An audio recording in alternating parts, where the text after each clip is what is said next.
মুসাব ইবনে উমর রাদিয়াল্লাহু তাআলা আনহু আল্লাহ রাসূলের এক জবরদস্ত সাহাবী ছিল, যার নাম হয়তো আমাদের ইয়ং জেনারেশন আজ পর্যন্ত শুনিনি। এখনকার হিরো থেকে জিরো সবাইকে চিনি, কিন্তু আল্লাহ রাসূলের প্রাণপ্রিয় সাহাবাদের 2-4 জনের নাম ছাড়া আর সাহাবীদের নাম হয়তো জানি না। জানলে হয়তো বুঝতাম আমাদের ইসলামে কত বড় বড় হিরো ছিল। আসুন আজকের ভিডিওতে আমরা মুসাব ইবনে উমর রাদিয়াল্লাহু তাআলা আনহুর কিছু গুরুত্বপূর্ণ বিষয় জানব। ইসলামের জন্য কি ত্যাগ করেছেন এই যুবক। ভিডিওটা স্কিপ করবেন না, পুরো ভিডিও বাড়ির সবাইকে নিয়ে শুনেন, যাতে আমাদের বাচ্চা কাচ্চা সবাই জানতে পারে আমাদের ইসলামের আসল হিরো কারা। মুসাব, কি সুন্দর নাম। আল্লাহ আমার মা বোনেরা যারা এই ভিডিও দেখছে তাদের গর্বে তুমি মুসাব ইবনে উমর রাদিয়াল্লাহু তাআলা আনহু এর মতো সন্তান দাও, আমিন সুম্মা আমিন। তিনি ছিলেন দেখতে খুবই সুন্দর, যাকে আমরা এখনকার যুগে বলি very handsome, very good looking. কাপড় একটা খুলতো একটা পরতো, সুগন্ধি লাগাতো দামি দামি। এখন তো আমরা সেন্ট ব্যবহার করি দরকার তাই, তখন সেন্ট ব্যবহার করা মানে হচ্ছে লাক্সারি লাইফ। সেও যদি কোনো রাস্তা দিয়ে হেঁটে যেত, ওই রাস্তায় কোনো মানুষ গেলে বুঝতো যে মুসাব ইবনে উমর রাদিয়াল্লাহু তাআলা আনহু এই রাস্তা দিয়ে গেছে। আমরা তো 20-30 টাকার আতর লাগিয়ে মনে মনে ভাবি যে আতর একখানা লাগাইছি, মানুষের গা ঘেঁষে চলবো, যাতে মানুষ বুঝতে পারে যে আতর একখানা লাগাইছে। তখনকার যুগে সেন্ট ব্যবহার করা মানে বিশাল ব্যাপার। সে মালদার ফাটি, লম্বা কাঁধ পর্যন্ত ছিল, খুবই চুল খুবই সুন্দর। জুতা পরতো সবচেয়ে দামিটা। আজ আমরা বলি না ব্র্যান্ডেড, তার জুতা আসতো ইয়ামেন থেকে খাস করে। মুসাব যখন কোনো রাস্তা দিয়ে যাওয়ার সময় হতো, মক্কার মেয়েগুলো আগেই সে রাস্তায় দাঁড়িয়ে থাকতো। এই রাস্তা দিয়ে মুসাব ইবনে উমর যাবে আর তাকে আমরা দেখব। মুসাব রাদিয়াল্লাহু তাআলা আনহুর যে বন্ধু ছিল তারা অপেক্ষা করত তার মুসাব ইবনে উমর কখন আসবে আর আমাদের কোম্পানি দেবে। তার কথা বলার ধরন এত সুন্দর ছিল, সে যখন কথা বলতো সবাই খামোশ হয়ে শুনে থাকতো। কথার মধ্যে ছিল না কোনো ফেস, যুক্তিপূর্ণ কথা বলতো, যাকে আমরা বলি পারফেক্টনেস। সে ছিল এরকম। এত কিছুর পরেও সে কিন্তু কোনো খারাপ রাস্তা বেছে নেননি।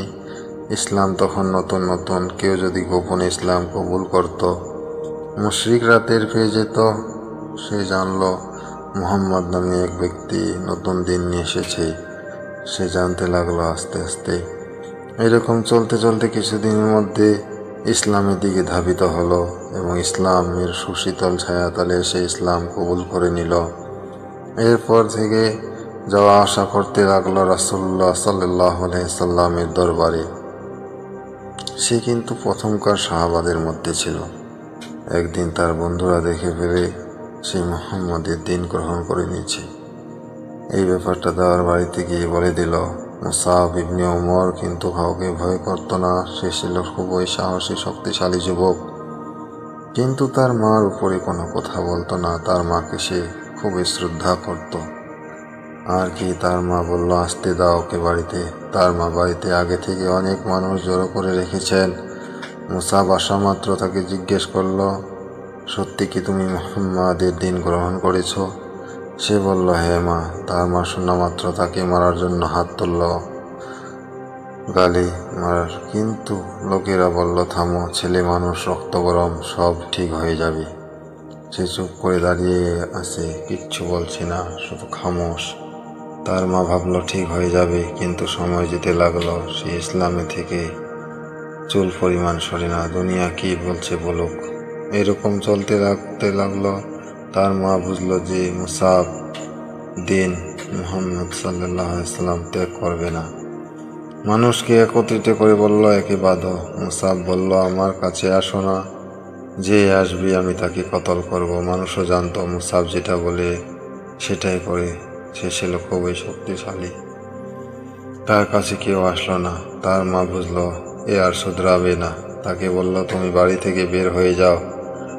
তার কাছে আর কোনো অপশন নেই। এক পাশে সারা মজার জীবন, অন্য পাশে ইসলাম। সেই সময় ইসলাম এরকম ছিল যে কষ্ট আর শুধু কষ্ট। মা বলল দিন ছাড়ো, না হয় ঘর মুসাব বলল, ঠিক আছে মা, আমি ঘর ছেড়ে চলে যাচ্ছি। এরপর দেখেন কি থেকে কি হয়ে গেল, চোখের পানি আটকাতে পারবেন না। মুসাব যখন চলে যাচ্ছিল তার মা বলল, তোমার কাছে যা কিছু আছে সবই তো আমার, সুতরাং সব রেখে চলে যাও। সে বলল, ঠিক আছে। মুসাব সব কিছু দিয়ে দিল। মা বলল, তুমি যে কাপড় পরেছো সেই কাপড়ও হলো, সেই কাপড়টুকু আমার। মুসাব বলল, মা, আমার ইজ্জত ঢাকার মতো এক টুকরা কমসে কম কাপড় দাও যা আমি পরতে পারি। তার মা তাকে একটা চট দিল। মুসাব সেই চট পড়ে বের হয়ে গেল। বের হওয়ার সময় শুধু মাকে বলল, মা, শুধু একবার বলো লা ইলাহা ইল্লাল্লাহ, কারণ মুসাব জানতো একমাত্র ইসলাম ছাড়া অন্য কোনো শহীদিন পৃথিবীতে নেই। তার মা বলল, যতক্ষণ আমার শ্বাস আছে তোমার দিন কবুল করব না। চোখে পানি নিয়ে চলে গেলেন রাসূলুল্লাহ সাল্লাল্লাহু আলাইহি সাল্লামের দরবারে। মুসাব যখন আসলো, তাকে দেখে রাসূলুল্লাহ সাল্লাল্লাহু আলাইহি সাল্লাম এবং যত সাহাবা ছিল বসা সবারই চোখে জল এসে যায়, কারণ তারা জানতো মুসাব কোন ঘরের সন্তান। যে যুবক মক্কার অলিগলি যখন ঘুরতো, আলাদা একটা ইমেজ ছিল তার। আজ নতুন নতুন ইসলামে আসার কারণে তার পরার কাপড়টুকুও নাই। রাসূলুল্লাহ সাল্লাল্লাহু আলাইহি সাল্লাম মুসাবকে কাছে ডাকলেন এবং দিনের কিছু দায়িত্ব দিয়ে মদিনায় পাঠিয়ে দেন। সেখানে গিয়ে অলিগলি দিনের দাওয়াত দিতে শুরু করে। তখন রাসূলুল্লাহ সাল্লাল্লাহু আলাইহি সাল্লাম হিজরত করে মদিনা যাওয়ার সময় হয়, তখন গাজওয়ায়ে উহুদের সময় আসে। যখন উহুদ যুদ্ধ শুরু হয়, যার যার কাছে ঝান্ডা থাকবে তার মধ্যে মুসাব ইবনে উমর রাদিয়াল্লাহু তাআলা আনহু এর হাতে ঝান্ডাও দেওয়া হয়। এটা শুধু একটা ঝান্ডা না, যার কাছে ঝান্ডা থাকবে তার মর্তবাও বেড়ে যায়। আর এই ঝান্ডা যুদ্ধের ময়দানে যদি পড়ে যায় তাহলে যুদ্ধে পরাজিত। আর একটা বড় কারণ ছিল, যার কাছে ঝান্ডা থাকে তাকে সব মুশরিক কাফিরগণ বেশি টার্গেট করে, কারণ তার ঝান্ডা যদি একবার ফেলতে পারে তাহলে বিজয় নিশ্চিত। আর কি, যুদ্ধে তো মুসলিমরা প্রথমে জয়ী হয়েছিল, কিন্তু মুশরিকরা অপর পাশ দিয়ে ঘুরে এসে যখন এলোপাতাড়ি হামলা চালায় আর সাহাবারা ছোটাছুটি করতে লাগলো, ওই সময়ও মুসাব ইবনে উমর রাদিয়াল্লাহু তাআলা আনহুর হাতে ঝান্ডা ছিল। এমন সময় এক মুশরিক এসে তার যে হাতে ঝান্ডা ছিল সে হাত কেটে দেয়। মুসাব অন্য হাতে ঝান্ডা ধরল, সেই হাতটাও কেটে দিল। এমতো অবস্থায় মুসাব ঝান্ডা মাটিতে ফেলতে দেয়নি। যখন তার দুই হাত কেটে দেয়, তারপরও সে ঝান্ডা মাটিতে পড়তে দেয়নি। তার যে আধা হাত ছিল সেটা দিয়ে সে ঝান্ডা বুকের মধ্যে আগলে রাখে। এক বক দূর থেকে একটা বর্ষা মারলে তার বুকের মধ্যে ঢুকে যায় আর সে শহীদ হয়ে যায়। তার ঝান্ডা আলী রাদিয়াল্লাহু তাআলা আনহু ধরে নেয়। যখন যুদ্ধ শেষ হয়ে যায়, রাসূলুল্লাহ সাল্লাল্লাহু আলাইহি সাল্লাম চারিদিক দেখেন সাহাবারা শহীদ হয়ে ছড়িয়ে ছিটিয়ে আছে। সামনে দেখেন মুসাব ইবনে উমর পড়ে আছে, তাকে দেখেন চুল এলোমেলো, রক্তে লাল শরীর।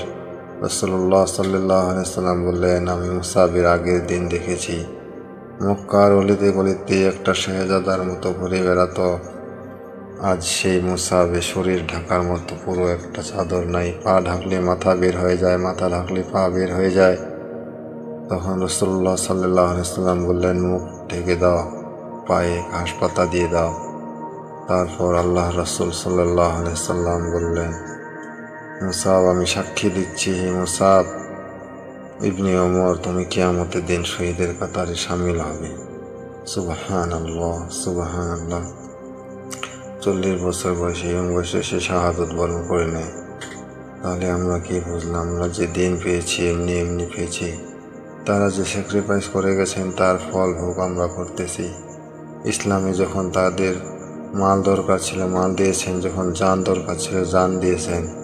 আজ আমাদের সামনে যদি এরকম সিচুয়েশন আসে, আমরা কি পারবো দুনিয়ার মায়া ত্যাগ করে আখিরাত চুজ করার?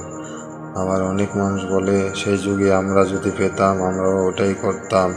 আরে আল্লাহর বান্দা, সেই যুগ আর এই যুগ না।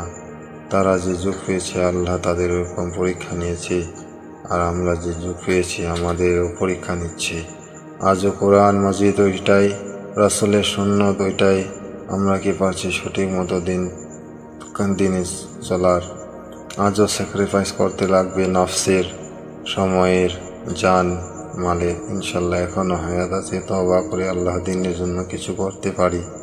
আল্লাহ আমাদের সবাইকে ইসলামের সহি মতো চলার এবং আহলে খানদানকে ইসলামী আদর্শ মেনে চলার তৌফিক দান করুন। আমিন সুম্মা আমিন।